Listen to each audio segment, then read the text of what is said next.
system. We mentioned high cholesterol, we mentioned arteriosclerosis and high blood pressure, all diseases that are related to the circulatory system. So let's talk a little bit about what happens, how do doctors treat some of these. So we already talked about, for high cholesterol, the doctor may ask the person to eat more healthy or exercise more often.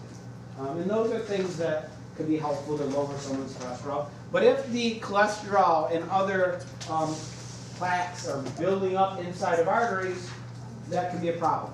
Because if the coronary arteries, the arteries that give the heart blood, if they get blocked, that's a major problem. Because then the heart muscle itself can't get oxygen, and therefore it can't work. And the heart stops working, and that's what can cause a heart attack. So one of the things that can be done is something called angioplasty. Okay? Angioplasty is when a doctor can take basically a very long wire, okay, and they can insert it into an artery in the groin, sort of your hip area. The major artery goes down your leg. So they can actually take this very, very thin wire, they insert it into this artery, and then they start working it all the way up through your artery, through your, up into your chest, all the way up. That sounds horrible. And they loop it around, actually, into the aorta. And they can get this way. You see, this is the wire, and it goes up, loops through the aorta. And then they can get it into various arteries in your body. Now, they use this tool for different things. Sometimes they use it to inject a dye into your veins and arteries of your heart, and then they look at it on like an x-ray machine. And they can see if there's a blockage there. If they see there is a blockage, they can then do a couple other things. They can actually do what's called balloon angioplasty, is where in this very long wire that's looped all the way up and into your coronary arteries, they can have a little tiny balloon and they inflate it. So what you see here is this is an artery, and you can see the blockage. You can see the plaque that's built up inside of the artery. Doesn't that hurt? And so they get the wire in there in the right spot, and then they inflate the balloon. And this balloon then sort of smushes that plaque a little bit, opens up the artery a little bit wider. Okay? Then they would deflate the balloon, bring this wire back out, and hopefully they had opened up where that blockage is. You know, if you ever knew somebody that has some blockages in arteries, they talk about a percent. It's 90% blocked, or it's 60% blocked.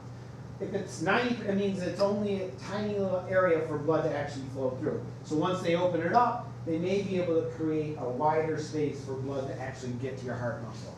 So this is called angioplasty. Don't tell me we're watching. Another thing that they can do is use similar tools to insert what's called a stent into a person's artery. A stent is a lot like the balloon. So again, you have a blockage. You can see the blockage here. They insert this guide wire in here, and then they inflate it, the balloon again. But now around the balloon is a little wire mesh that sort of expands, okay, and locks. Then when they deflate the balloon and pull it out, this metal stent stays in there. It's kind of like reinforced, and it will keep it open longer, hopefully. Sometimes they're medicated. They have special medication that prevent new plaque from building up in that area. So it could hopefully keep it open for a longer period of time. So that's angioplasty. They might do the balloon, they might do the stent, it depends. What was your question, Dan? Well, the time the balloon's in the artery, wouldn't that just stop the But they only have to do it very quickly. So they do it and then they'll take it right back out. So they don't have to like hold it there for a long time. Is the person sleeping? No, for that they're not. For the angioplasty, you know, they're awake and they just put it up into their heart. And Could you feel it? I don't know. It's a good question. I wonder if that would hurt. Let's try that. Yeah. All right, you may be like sedated. Now, so let's say this doesn't work though. So let's say the coronary artery. So if you look here at the heart, what is this? Aorta. It's the aorta, and again, you can see that these branches off that bring blood various places. Well, here's one that brings blood to the heart muscle. Here's another one, okay? And then this other one comes here, supplies the heart with oxygen. Those are key. Those are the coronary arteries. Well, now let's say there's a blockage here, or maybe there's a blockage here. What that means is blood can get out of the aorta, but it's not going to be able to get past the blockage to nourish the heart down here. Or this blockage, blood can't get over here to give the heart oxygen. So if it's fully blocked, they need something to do. They need to do something about it. So the other thing is they could do bypass surgery. Does anyone have a relative or know somebody that's had bypass surgery? Okay. I think so.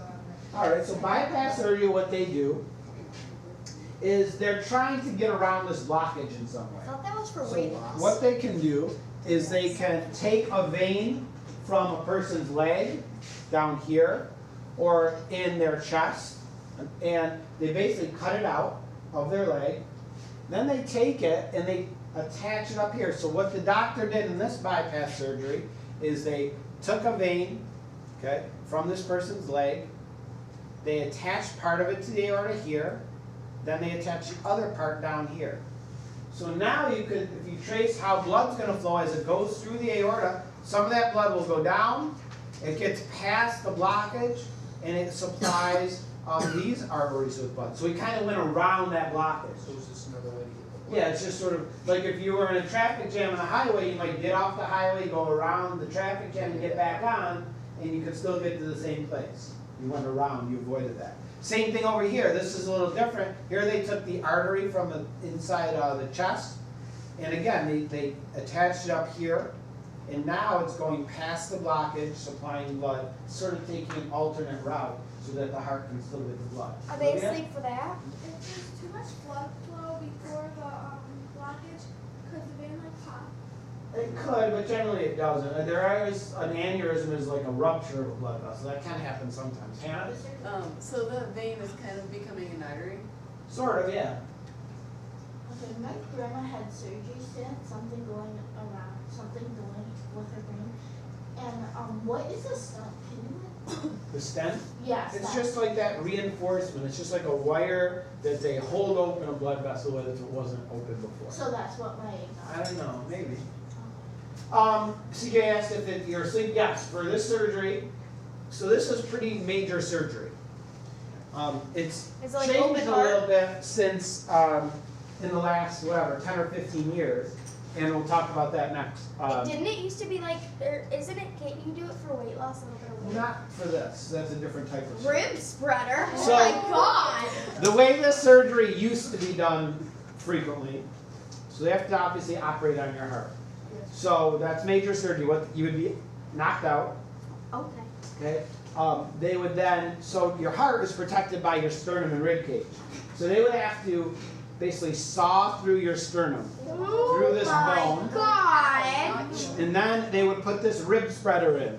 See those two little, they would put it, so after they cut through the sternum, they'd put this tool in there, and then they start cranking it open. Oh my! Right. And it would take this middle of the sternum and it would start spreading it open Keep going, keep going. until you can see they can see the heart, and they can then start to do their surgery. After the ribs are open, they used to have to stop the heart, give a person medication, their heart stopped beating, and they hook them up to a heart and lung machine. The heart and lung machine is a pump to keep blood moving because your heart is stopped, and it also oxygenates your blood and removes waste because your lungs stop working. So they basically stop your heart and lungs from working, hook you up to this machine so that they can do the surgery. The surgery, the actual part on your heart might be stopped for about 30 minutes to an hour while they're doing the surgery. They're taking the vein and going around the blockage and so forth. Then they restart your heart and fix it back up again. The whole surgery though takes 5 or 6 hours because they have to do all that surgery to get you open in the first place. So that's sort of the older style surgery. Amen. They can do surgery now where they avoid the heart and lung machine, where they can actually do surgery on your heart while it's still beating. Okay? They have a special tool that stabilizes the heart and prevents a section of it from moving, so the doctor can do the surgery, but the rest of the heart's still working. Or they have another type of surgery, which I'll show you in a second. But the next video, it does show a heart beating. It shows a person's chest cavity. The rib spreader's in there, and so their chest is open, but you can see the heart still beating in there. So I'm going to show you that. If you don't like those sort of things, don't look. I just don't like So what you're seeing here is you can see the rib spreader in here. You know, this is their sternum has been opened up. I'll do it again. And so their heart's still there and their chest is still beating. It hasn't been stopped. But this is the rib spreader keeping it open so that the doctors can do their surgery. Now, I don't know what type of surgery they're going to do, beating heart surgery or when they put the person on heart-lung machine. I'm not sure, but you could see it open there. Matt? So after they do this having heart surgery, that they really working. Yeah, because then if you think about the recovery from that is, all right, so the veins that they bypass need to heal. Okay. Then the rib bones itself needs to heal. And then the muscle, the pectoral muscles they cut through has to heal. And the skin has to heal. It's a major surgery. Takes a long time for someone to recover from. How long? I don't weeks or months maybe before a person can fully return back to normal. Nick? Like, you know how they call it a heart and lung machine? Yep. Like, is it a machine that actually has a lung in it? No, it's just a machine that does the same thing your heart and lungs would have done, but it just looks like a big piece of equipment with tubes going to it that carries your blood to the machine and carries the blood back into your body. All right, so Tanya, any question? Would they put you on that, what do you call it? That thing that makes you pass out? Yeah, they would give you anesthesia to make Yeah, you anesthesia. Okay. I had to do that. All right, now, I was saying that that's sort of the older version because there are new, more modern techniques that can be used, not just for heart surgery, but for other surgeries as well. This is an example, and it's pretty neat. This is called the Da Vinci robot. And the Da Vinci robot, I actually got the chance to use it, not doing actual surgery, but I got to control it in an example where they had like rubber band stuff you could stretch on, you could grab onto and pull it. It's kind of neat to use it. But basically, you know, the doctor, this is the robot. But it's not a robot that works on its own. It's a robot that's controlled by a doctor. So it has 3 arms on it that do different things. And rather than cutting a person wide open, they have these tools are just on these rods. So they make little puncture wounds. So they poke one in through your ribs, okay, one in to the other rib, and they put one through the belly button. Okay? And that's because so you don't have a scar there. And basically, one has a camera with a light on it, and it makes an image in this part. The others can move around, and they have different tools that the doctor can attach. Some tools for cutting, some for sewing, some for doing various tasks, some for grabbing.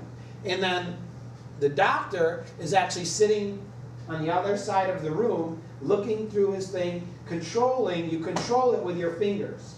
You put your fingers in the tool, and when you close your fingers, the tool closes. When you turn your wrist, the tool turns. It turns sort of just like your hands do, but you have very, very close control over it because it moves just tiny amounts at a time. And so you control all of these parts using the machine, and it allows the doctor to do surgery without cutting you wide open and having all that healing process. This is the doctor operating the robot. You could see his hand here is in the tools. He's looking in the monitor. He gets a 3D view of what's inside of you, all without actually cutting a person open. Here's a person having the surgery. So here's a person, okay? You can see their arm, okay? Their head's over here covered up. And each of the arms is sort of poked into the person. And as the doctor operates the machine here, these things move various amounts, and he can do the surgery that way. Is he like, why is he? Now, you can see here, he's not actually this big. His abdomen, what they do is they actually pump a person full of nitrogen. And they put it in their body so that their stomach and their abdominal cavity swells up. What that does, it gives them some space in there, some room to operate so that everything's not just sort of all smushed together. So they do that, and they do the surgery that way. And, you know, my wife, she didn't have the robotic surgery. She had her gallbladder out though, but they use just the tools by hand. They do the same kind of surgery, these puncture wounds, and they do the surgery with these tools the doctor holds in his hands. It's called laparoscopic surgery. But she said after her gallbladder out, the thing that hurt the most was some of the gas stays inside of you. And as she was walking, her back hurt really bad, her shoulders really hurt, because these bubbles of nitrogen, until they're like reabsorbed, until they break down, they're like in your body kind of moving around, and they cause some pain in your joints and stuff. But that's how that surgery can be done. All right, any questions about those things? I thought that the bypass surgery was like You're- used for weight loss. You're thinking of another type of surgery called gastric bypass. In gastric bypass, they can do lots of different things. They can make a person's stomach temporarily smaller, okay, by doing the surgery, and therefore they can only eat small amounts of food, and therefore they can't get as many calories and they lose weight. It's like if a person is very obese and can't lose weight sort of on their own by dieting and exercising, they may want to go for a surgery where they do gastric bypass, so they can only eat a few spoonfuls of food at a time, and therefore they lose weight. Nick? Is that You know, like how you were just talking about that thing? Like, what if the person wants to eat something else? Like, couldn't they like cut it up into little pieces? But they can only swallow like a couple spoonfuls at a time. That- So your stomach can't hold a lot of food, so you can't eat a lot of food. Would you always have to go to the bathroom? No.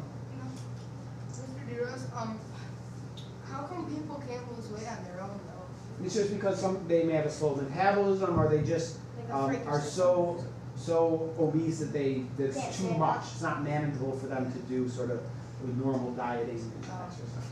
All right, Yeah, but so we gotta move on here. So we're not really talking about gastric bypass. That's not circulatory system. Sorry. That's okay. All right, our last topic to study is blood types. Does anybody know what their blood type is? Matt, what's yours? A positive. Anyone else? CJ, you know yours? A positive as well. What does it mean by? We're going to talk about that's what we're going to learn about. But your blood, you have a certain blood type. If you go to the next time you go to the doctor, if you have an annual checkup, ask the doctor next time or the nurse to look in your records. It'll be there. It'll be recorded. They'll tell you your blood type. So we're going to talk about what that actually means. So, Darren? My cousin told me that like if you have like an O positive blood type, that like you attract like bugs more or something like that. 'Cause, like, There are some people that there is a theory about blood type is related to how attractive insects may find you. I don't know how true it is. I'm not sure about because that. like when I was in Italy, I woke up one morning and there was a bunch of bug bites right in a row, like right That could on. have been a spider. Yeah. Spider bites like to walk in. I don't know. And it was like a I circle. don't know how closely related it is. I'm not positive. All right. Now, so we know that our blood is made of different parts: plasma, red blood cells, white blood cells. Blood type is related to the antigens that are found on red blood cells. An antigen is just kind of like a little protein that's sort of stuck on the surface of your blood cells. There's two different types of these antigens that might be on your blood cells. There's A antigens and B antigens. In your blood cells, you may have the A antigens on your blood cells, you may have the B antigens, or you might not have either. Or, is that a good thing? what's the other option? You could have both. You might have both. So that's what the blood types are. Person with type A blood has the type A antigens on their blood cell. Now they don't really look like these little push pins, but it'll just help us visualize it. A person with type B blood has a different type of antigen, these B antigens. What do you think a person with AB has? Both. They have a mixture of both of these antigens. Person with type O blood has no antigen, neither of those. I got a question. Hold on, let me finish and then we'll see if you still have a question. So that's what makes the different blood types. So, Matt, you said you're type A blood? Yeah. That means on your red blood cells, you have the A antigen. Okay? All right, now, your blood plasma also has something in it. They're called antibodies, which are different from antigens. Antibodies attack and destroy cells. That's horrible. Well, it's good in some cases. If you have Because a- antibodies are why you don't get chickenpox twice. Because when you get the chickenpox once, or when you get a chickenpox vaccine, your body creates antibodies so that if you're exposed to it again, you don't get sick. But there are also antibodies against these A and B antigens. So if you have A antigens on your blood cells, and then you have antibodies against them, what do you think would happen? Hannah? The antibodies attack your cells. Yeah, the antibodies basically destroy the antigen and the cells. That's called hemolysis. And you think that's a good thing? No. No. No. What must it do? So, Matt's type A blood. On his blood cells are these A antigens. Do you think in his plasma he has any A antibodies? Yes. Yeah? He doesn't. Because if he did, they would be destroying his blood cells. That would be bad. He would be sick. But he doesn't. A person with type A blood has A antigens. What type of antibodies do you think they have? A. B. Remember, if they had antibodies for A, he'd be attacking his own blood cells. A person with type B blood, what type of antigens do they have? B. What type of antibodies do you think they have? Correct. So You have a question, Daniel? Let me finish this slide first. Do you have a question, Dana? No, let me finish. A person with type AB blood, what type? Raise your AB. hand. What type of antigens A. do they? Raise your hand. Do they have? Tanya? AB. They have both A and B. So now we got to think a minute. What type of antibodies, Daniel, do you think they have? O. What's that? The O. There is no O. Oh. No. Nate? Yeah? A. If they had A, they'd be attacking the A antibodies. I know. CJ? None. That's right. They don't have any of these. They don't have A or B antibodies. Which makes sense, because if they had either one, they'd be attacking their blood cells. A person with type O blood, what type of antigens do they have? No. None. They don't have A, they don't have B. They don't have any antibodies either. Hannah, what do you think? They have A, B antibodies. They have both A and B antibodies. Wait, is it best to have? Wait, that's horrible. It's not horrible, because they don't have any antigens on their blood cells, so it's not a problem. Oh. Right? Because the A antibodies can't attack any A antigens. The B antibodies can't attack any A antigens. So they're okay. So all these people are fine. Okay? But when does this become an issue? If you ever get mixed blood. Right. If you need a blood transfusion. So when a person needs a blood transfusion, they got into a car accident, they lost a lot of blood, they go to the hospital, they need a blood transfusion of somebody getting blood put into them. This is when it becomes an issue. Because if the wrong type of blood is put into somebody, They're gonna die. they could have a reaction and they could die. So, the key is that when mixing of antigens and antibodies causes the cells to be destroyed. You have a question, Matt? Yeah, I thought that certain blood types could receive blood from anyone. We're going to talk about that right now. So, So like blood types. what's that? So AB blood types, since they don't have any antibodies, are they not like? Could they get like chickenpox? No, these are only antibodies against the A and the B. They have other antibodies we're not talking about, like antibodies against chickenpox or other diseases. I have a question. Hold on. Because Let's just finish this. So, type A blood has A antigens, has B antibodies. So we know that. Now here's the thing to know. When you get a blood transfusion, they only give you the blood cells. They don't give you the plasma and all the other stuff. They're basically just giving you blood cells. So type O blood, in their blood, they have no antigens. They're blood cells. Have no antigens on them. So who can get type O blood? Anyone? Anyone. Because the blood they're putting into you doesn't have any antigens. Are your antibodies going to attack it? No. They're called the universal donor. Type O blood can be given to anybody. Because it has no the blood antigens. cells have no antigens on it, so no one's antibodies will attack it. Hold on. So anyone can receive type O blood. Let's look at type AB blood. They have no antibodies against these things. So who do you think they can get blood from? Or no, anyone. Anybody. Because They're they don't known as the have any universal antibodies to attack it. suppressors. They're called the universal recipient. They can get blood from anybody. So, person with type A blood has A antigens, has B antibodies. Who can they get a blood transfusion from?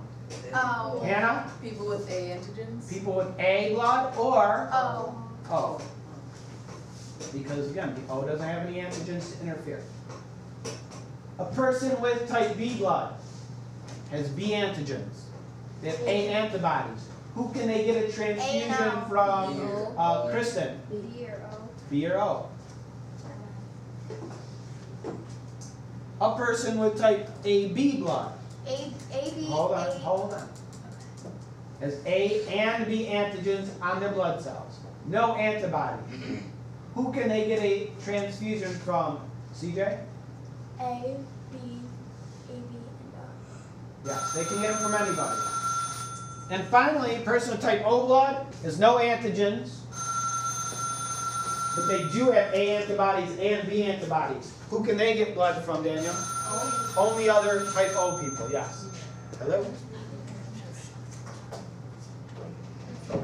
Thanks. Maybe I pick something up in 10 minutes after class. All right. Any questions about blood types? So we know now what makes up the various blood types. Wait, what's the best blood type? There is no best. I mean, here's the percentages. O is the most common. A is the second most common. AB is the least common. Now I'm going to skip that for a minute because there's one more thing. RH factor. Matt, what did you say your blood type was? Now, when we say positive or negative, there's another antigen we're talking about. It's called the RH factor. And people that are RH positive have this RH antigen on their blood cells. Okay? So again, it's just another antigen that needs to be looked at when a person gets a blood transfusion. The name comes from the rhesus monkey. I want to say this right here. And it was first yeah, definitely does.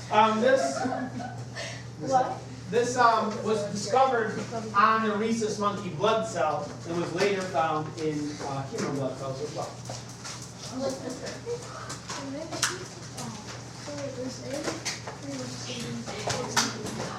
No, positive means